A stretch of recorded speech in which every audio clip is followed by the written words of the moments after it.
여러분 안녕하십니까? 이어서 광주에서 전해드립니다.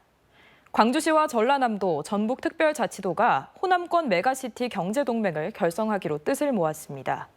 강기정 광주시장은 오늘 오전 전북자치도에서 열린 제12회 호남권 정책협의회에 참석해 지역 소멸 위기 대응과 지역 경제 발전을 도모하기로 김관영, 김영록 도지사와 약속했습니다. 세 개 시도는 접근성을 강화하기 위해 초광역 교통망을 확충하기로 했고 경제동맹의 핵심인 재생에너지 등 초광역 협력사업 발굴에도 함께하기로 했습니다.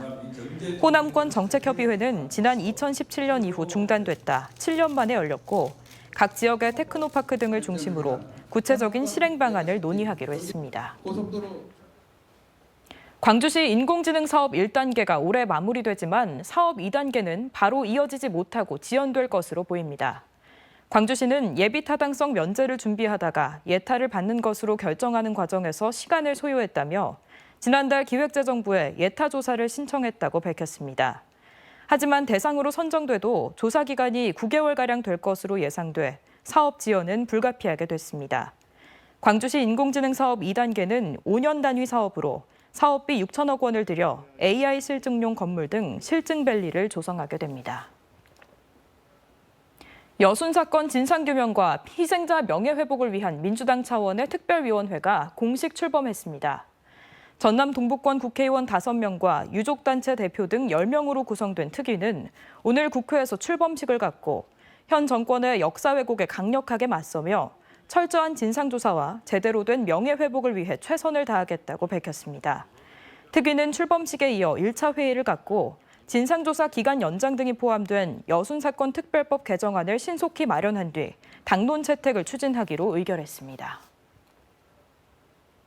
새 지도부 선출을 위한 국민의힘 전당대회 첫 권역별 합동연설회가 광주에서 열립니다. 국민의힘 광주시당에 따르면 국민의힘 광주, 전북, 전남, 제주 합동연설회가 오는 8일 오후 2시 광주 김대중 컨벤션센터에서 열립니다. 이 자리에서 당대표와 최고위원, 청년 최고위원 후보자들은 지역 당원들에게 비전을 제시하고 지지를 호소할 예정입니다. 국민의힘은 광주에 이어 부산과 대구, 서울에서 합동연설회를 차례로 개최할 예정입니다. 과거 5.18 폄훼 발언 등으로 징계를 받고도 국민의힘 7.23 전당대회 최고위원에 출마한 김재원 후보가 자신을 후보 자격심사에서 한 차례 탈락시켰던 당 선관위를 직격했습니다.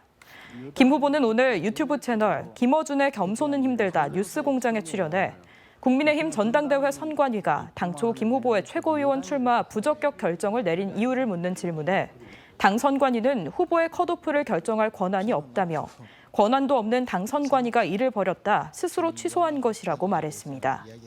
앞서 국민의힘은 김 후보가 지난해 5.18 폄훼 발언 논란 등으로 당원권 정지 1년 징계를 받은 전력이 있다며 이번 최고위원 자격심사에서 탈락시켰지만 부당하다는 김 후보의 이의 신청을 받아들인 바 있습니다.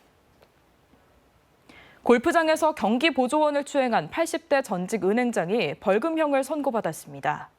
광주지법 형사 8단독 전희숙 판사는 강제추행 혐의로 기소된 전직 은행장 82살 A씨에 대해 벌금 600만 원을 선고하고 성폭력 치료 프로그램 40시간 이수를 명령했다고 밝혔습니다. A씨는 지난해 4월 곡성의 한 골프장에서 여성 캐디 B씨의 신체를 접촉하는 등 강제추행한 혐의로 재판에 넘겨졌습니다. 한편 경찰서는 미신청 논에도 우렁이가 공급되고 있다는 고발장과 관련해 전체 읍면 우렁이 공급 실태에 대한 전수조사에 착수했습니다. 지난 1일 접수된 고발장에는 지난 2019년부터 업자와 일부 이장이 공문서 위조 등을 통해 신청하지 않은 농가에 우렁이를 공급하며 군 보조금을 편취했고 군은 이를 알고도 관리 감독하지 않았다는 내용이 담겼습니다. 언제 어디서나 내 손 안의 뉴스. 광주 MBC 뉴스 유튜브 구독으로 함께하세요.